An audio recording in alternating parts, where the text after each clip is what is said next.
오늘의 10분 말씀. 빌립보서 4장 1절부터 9절까지 말씀입니다. 빌립보서의 마지막 장입니다. 바울은 그러므로라는 말로 본문을 시작합니다. 앞에서 말한 권면들을 다시 종합해 빌립보 교회에 당부하고 있는 것입니다. 1장부터 3장까지 바울이 권면한 내용을 세 가지로 정리하면 다음과 같습니다. 첫째, 복음에 합당하게 살라고 권면했습니다. 고난 중에서도 복음의 가치를 붙들고 하나된 마음으로 살라고 했습니다. 둘째, 예수님의 마음을 품으라고 했습니다. 자신의 권리를 주장하지 말고 겸손과 희생의 마음으로 살아가라고 가르쳤습니다. 셋째, 거짓 가르침과 세상의 가치관을 경계하라고 했습니다. 그리고 오직 예수 그리스도를 붙들라고 강조했습니다. 이 세 가지 권면은 서로 따로 떨어져 있는 것이 아닙니다. 다 연결되어 있습니다. 그리고 오늘 4장에서는 바울이 두 가지를 더 당부합니다. 첫째, 빌립보 교회 안의 갈등 문제를 구체적으로 다룹니다. 둘째, 염려 많은 세상 속에서 평안을 누릴 수 있는 태도를 제시합니다. 지금 우리는 개인의 공간과 권리를 중요하게 여기는 시대를 살고 있습니다. 그래서 문제가 생기면 다들 피하려고 합니다. 하지만 바울은 피하지 않았습니다. 그렇다라고 억지로 강압적인 태도를 취하지도 않았습니다. 그는 복음으로 하나 될 수 있다라고 권면합니다. 교회는 부족한 사람들이 모인 곳입니다. 그러니 갈등과 마찰을 피할 수 없습니다. 하지만 우리가 복음에 초점을 맞춘다면 다시 하나 될 수 있습니다. 회복할 수 있습니다. 그리고 오늘 이 시대는 우리를 근심하고 걱정하게 만듭니다. 그럴 때 바울은 기도하라고, 감사하라고, 그리고 기쁨의 자세를 가지라고 합니다. 바울의 이 구체적인 조언이 우리 삶에도 큰 힘이 되길 바랍니다. 오늘 본문은 크게 두 부분으로 나눌 수 있습니다. 첫 번째는 빌립보 교회의 갈등 문제, 두 번째는 염려를 이기는 복음적 태도입니다. 첫 번째 부분입니다. 빌립보 교회의 갈등 문제로 1절부터 3절까지입니다. 1절에서 바울은 그러므로라고 시작합니다. 그리고 조심스럽게 빌립보 교회 안에 구체적인 갈등 문제를 꺼냅니다. 그런데 그 문제를 바로 이야기하지 않고 먼저 그들의 정체성을 짚고 넘어갑니다. 왜냐하면 그 정체성이 갈등을 해결하는 열쇠이기 때문입니다. 바울은 나의 사랑하고 사모하는 형제들, 나의 기쁨이요 면류관인 사랑하는 자들아, 이와 같이 주 안에 서라 라고 말합니다. 이 말씀은 빌립보 1장에서 그리스도 안에 있는 정체성을 확신시켜 주었던 인사와 연결됩니다. 빌립보 교회는 서로 사랑하는 공동체입니다. 서로 기쁨이 되고 그리스도 안에 서 있는 사람들입니다. 이것이 그들의 정체성입니다. 우리들도 마찬가지입니다. 우리 교회 안에, 우리 가정 안에 문제가 많아도 이 복음적 시각을 절대 잃으면 안 됩니다. 그리고 바울은 2절에서 갈등의 핵심 인물인 두 여성을 구체적으로 언급합니다.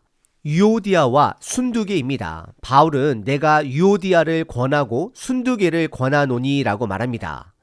이름을 콕 집어서 언급한 이유는 두 가지입니다. 첫째, 갈등의 본질을 정확히 집어내기 위해서입니다.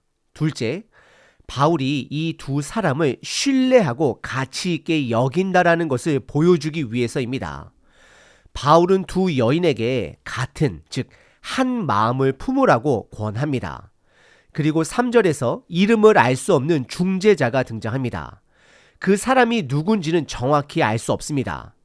편지를 전달한 에바브로디도일 수도 있고 다른 사람일 수도 있습니다.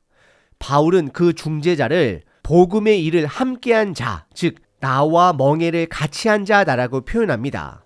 그 중재자에게 이 두 여인을 도우라, 유오디아와 순두계를 도우라고 권합니다. 이 권면은 단순한 부탁이 아닙니다. 그 사람의 중재자의 권위를 세워주는 말이 됩니다. 또 여기서 유일하게 등장하는 글레멘드와 다른 동역자들도 언급합니다. 바울은 이들을 도우라 말하며 그들이 생명책에 있다라고 3절 끝부분에 강조합니다. 이것은 우리 모두가 하나님께 속한 자가 됨을 의미합니다. 바울은 두 사람의 갈등 문제를 구체적으로 설명하지는 않습니다. 대신 이름을 명확하게 말하고 중재자를 세우며 복음의 정체성을 강조합니다. 맞습니다. 교회 안의 많은 갈등은 계산적이고 이해타산적인 방식으로는 해결되지 않습니다. 다시 말씀드립니다.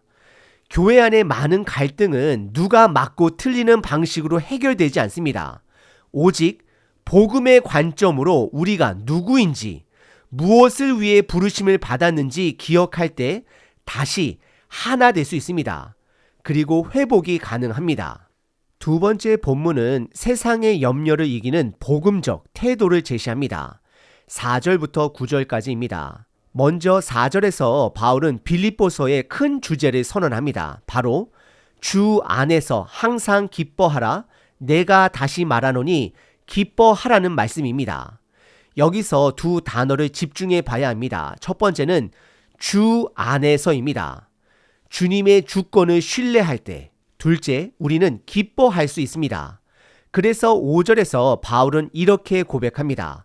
주께서 가까우시니라. 악인들에게는 그날이 심판의 날이지만 믿는 사람에게는 소망이 성취되는 복된 날입니다. 그러니 기뻐할 수 있는 것입니다. 그리고 6절에서 바울은 이렇게 권면합니다.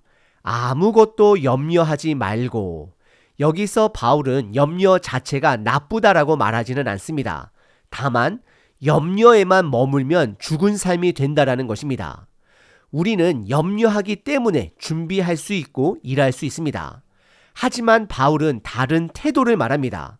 그래서 시작을 기뻐하라고 선언한 것입니다. 그렇다면 염려 가운데 궁극적으로 어떻게 기뻐할 수 있을까요?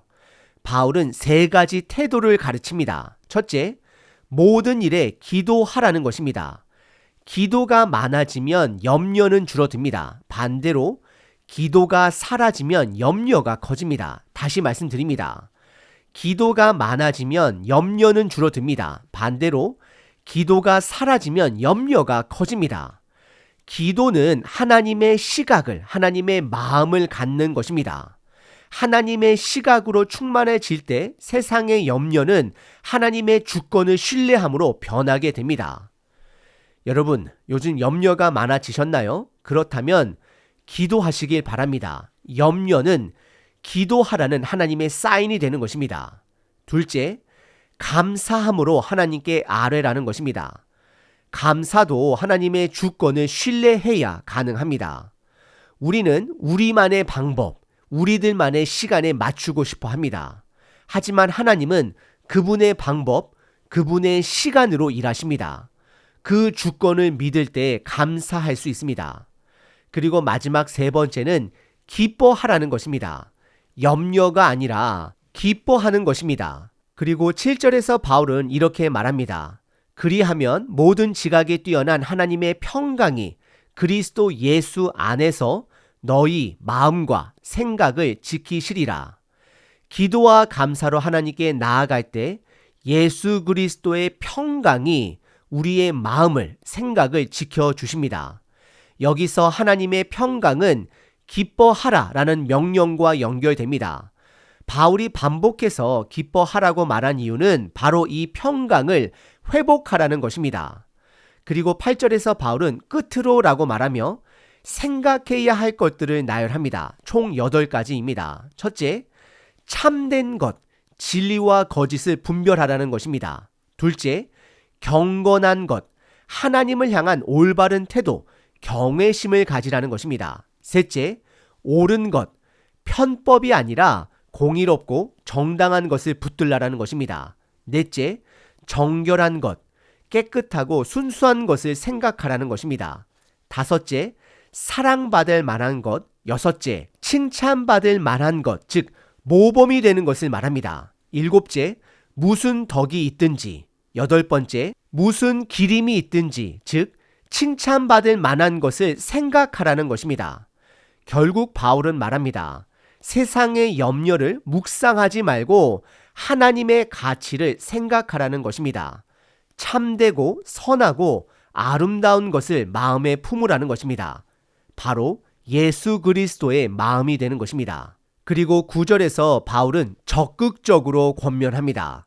너희는 내게 배우고 받고 듣고 본 바를 행하라. 지식으로만 끝내지 말고 직접 살아내라는 것입니다.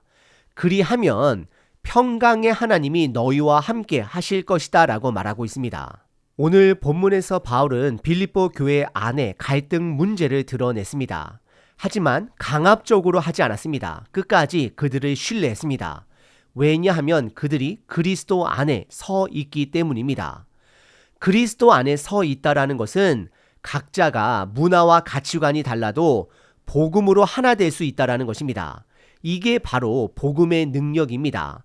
한 마음, 한 뜻을 품게 하고 결국 하나가 되게 만듭니다. 바울은 1장에서 자신이 감옥에 갇힘과 복음을 전하는 사람들의 동기를 문제 삼지 않았습니다.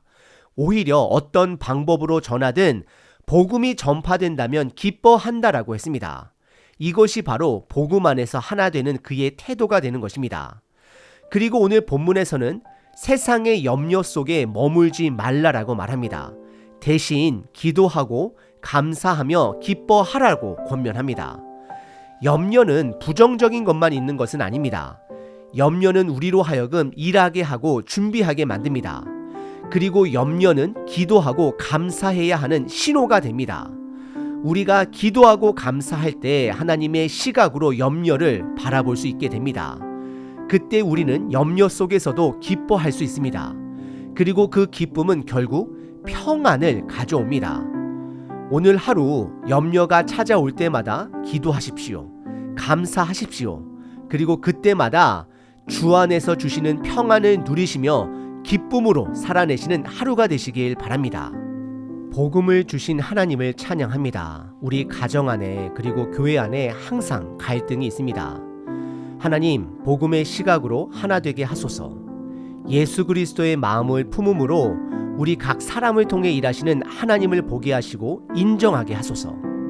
하나님, 세상의 염려가 우리 숨을 조여올 때가 있습니다. 그때마다 기도하게 하시고 감사하게 하소서. 그래서 주 안에서 평강을 누리게 하소서. 주님, 내 삶의 주인은 오직 주님 되십니다. 내 삶의 주권을 주님께 내어드립니다. 오늘 하루 내 인생의 핸들을 주님께 맡기며 평강을 누리는 하루가 되게 하소서. 나의 주인 되신 예수님의 이름으로 기도드립니다. 아멘. 항상 기뻐하라. 쉬지 말고 기도하라. 범사에 감사하라.